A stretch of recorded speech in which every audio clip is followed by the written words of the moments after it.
Wasit asal Oman rugikan timnas Indonesia di laga kontra Bahrain, manajer skuad Garuda siap ambil tindakan tegas.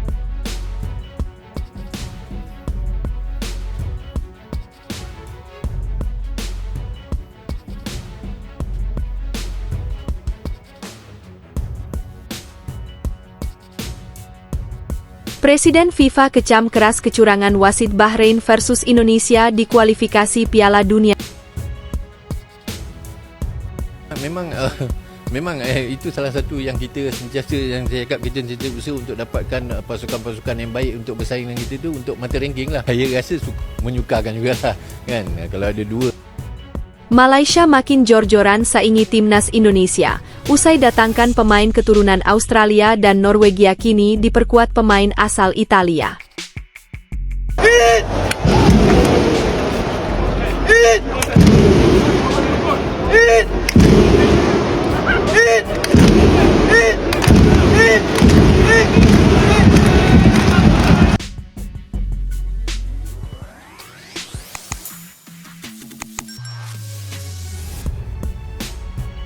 Wasit asal Oman rugikan timnas Indonesia di laga kontra Bahrain, manajer skuad Garuda siap ambil tindakan tegas. Manajer timnas Indonesia, Sumarji, sudah siap untuk mengambil tindakan, merespons keputusan wasit yang merugikan skuad Garuda di laga kontra Bahrain. Timnas Indonesia melanjutkan upayanya di putaran ketiga kualifikasi Piala Dunia 2026 zona Asia pada bulan Oktober ini. Tim asuhan Shin Tae-yong melakukan 2 kali lawatan dengan menghadapi Bahrain pada 10 Oktober 2024 dan Cina pada 15 Oktober 2024 mendatang. Pada laga pertama di Bahrain National Stadium, Riffa, Kamis, 10 Oktober 2024 malam WIB, timnas Indonesia meraih hasil imbang dengan skor 2-2. Gol tendangan bebas Apik Mohamed Marhoon membawa Bahrain unggul sejak menit ke-15, namun timnas Indonesia mampu menyamakan kedudukan melalui Ragnar Oratmangoen sebelum jeda turun minum. Pada menit ke-74, Rafael Struijk melepaskan tembakan apik ke pojok gawang Bahrain dan membawa timnas Indonesia unggul. Skor 2-1 masih mewarnai papan skor hingga menit-menit akhir pertandingan, yang ditambahkan selama 6 menit sesuai dengan keputusan pada menit ke-90. Namun, wasit tetap tidak meniupkan peluit panjang setelah menit ke-96 terlewati hingga akhirnya Bahrain mendapatkan tendangan pojok. Marhoon menyelesaikan sebuah kemelut di mulut gawang pada menit ke-90 lewat 9 menit, atau 3 menit setelah laga seharusnya diselesaikan. Itu menjadi tendangan terakhir dalam permainan karena wasit kemudian mengakhiri laga setelah skor menjadi 2-2. Timnas Indonesia dirugikan atas keputusan wasit yang menambahkan menit bermain di masa injury time, dan hal ini sebelumnya sudah diperingatkan oleh Sumarji.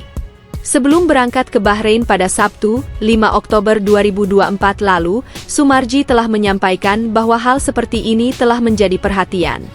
Dia menaruh keyakinan bahwa wasit tidak akan berpihak, namun jika timnas Indonesia dirugikan, maka PSSI bisa melayangkan protes. Gini, wasit ini juga jadi perhatian kita dan tentu kaitannya dengan itu kan kepemimpinan wasit, kata Sumarji kepada wartawan pada Sabtu, 5 Oktober 2024 lalu di Hotel Mandarin. Kami harus percaya bahwa wasit itu akan memimpin pertandingan dengan fair play, tutur Sumarji. Menurutnya, karena kedua tim sama-sama ingin meraih tiket ke Piala Dunia, maka wasit seharusnya tidak berpihak. Kenapa? Karena ini sama-sama ingin meraih 1 tiket ke Piala Dunia. Ya gak mungkinlah masa wasit yang ditugaskan akan berpihak, tandasnya. Saya kira kalau hal itu memang terjadi, itu akan kami laporkan, protes seperti yang sudah-sudah, tambah Sumarji. Kini, patut ditunggu reaksi PSSI untuk hal tersebut yang terlihat merugikan, karena keputusan wasit menambahkan menit bermain di ujung laga hingga menggagalkan kemenangan timnas Indonesia. Presiden FIFA kecam keras kecurangan wasit Bahrain versus Indonesia di kualifikasi Piala Dunia zona. Presiden FIFA mengeluarkan pernyataan tajam terkait kecurangan yang terjadi dalam pertandingan kualifikasi Piala Dunia zona Asia antara timnas Indonesia versus Bahrain.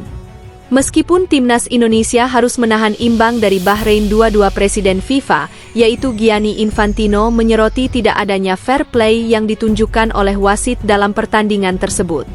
Pada pertandingan, Ahmed Alkaf menjadi wasit utama. Ia akan dibantu asisten wasit bernama Abu Bakar Al-Amri dan Rashid Al-Ghaiti, serta Kasim Al-Hatmi sebagai wasit keempat. Mereka semua dari Oman, kecuali Abdullah Al-Kandari asal Kuwait yang akan bertugas sebagai wasit VAR. Wasit asal Oman tersebut sudah beberapa kali melakukan kontroversi. Ini bukan pertama kalinya wasit tersebut terlibat dalam kontroversi bahkan di level Piala Asia Senior sebelumnya. Gianni Infantino mengecam keputusan AFC untuk terus mempercayakan wasit-wasit tersebut dalam pertandingan penting seperti kualifikasi Piala Dunia Zona Asia. Menurutnya, tindakan AFC menunjukkan ketidakmampuan dan kebobrokan dalam menjaga integritas dan fair play dalam kompetisi sepak bola. Presiden FIFA menyoroti extra time yang sudah melebihi batas waktu maksimal.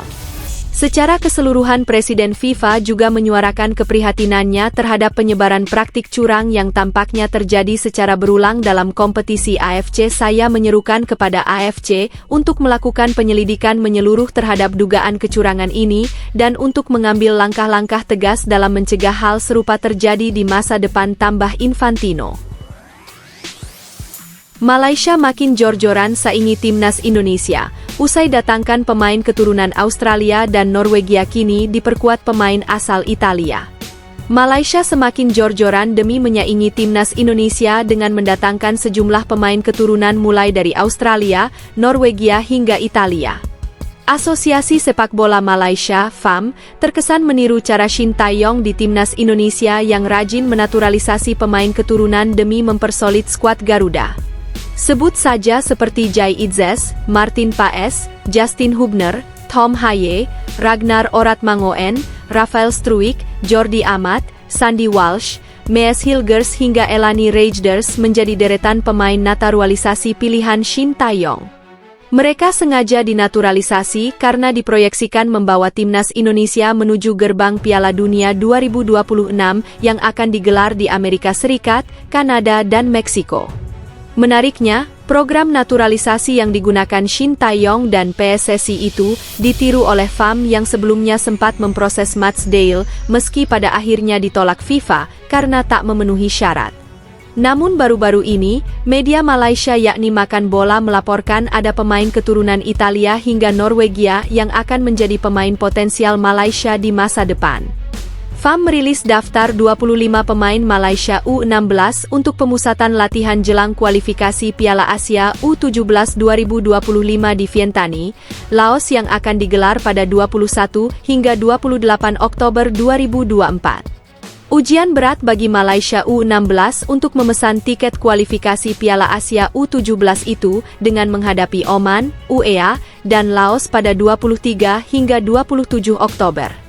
Dalam 25 pemain tersebut, pelatih Malaysia U16, Javier Jorda Ribera, menyertakan sejumlah pemain keturunan. Sebut saja seperti pemain jangkung, Kim Johan Tegnander yang merupakan pemain keturunan Malaysia Norwegia dipanggil ke skuad Malaysia U16. Bintang muda berusia 15 tahun itu berkarier di Norwegia bersama FK Jerv sejak tahun lalu dan mengembangkan bakatnya di sana. Kemudian ada penjaga gawang keturunan Australia-Malaysia, Kaveen Waran yang juga masuk dalam skuad Malaysia U16 yang membela klub Australia bersama Perth SC. Terbaru, pemain keturunan Italia-Malaysia, Denis Pesenti juga mendapat panggilan ke skuad muda Harimau Malaya. Pemain yang bermain untuk JDT2 itu merupakan bagian dari 23 pemain Harimau Malaya U19 yang tampil di kualifikasi Piala Asia U20. Kehadiran mereka diharapkan membawa kemajuan sepak bola Malaysia yang kini skuad seniornya masih menduduki peringkat 132 dunia.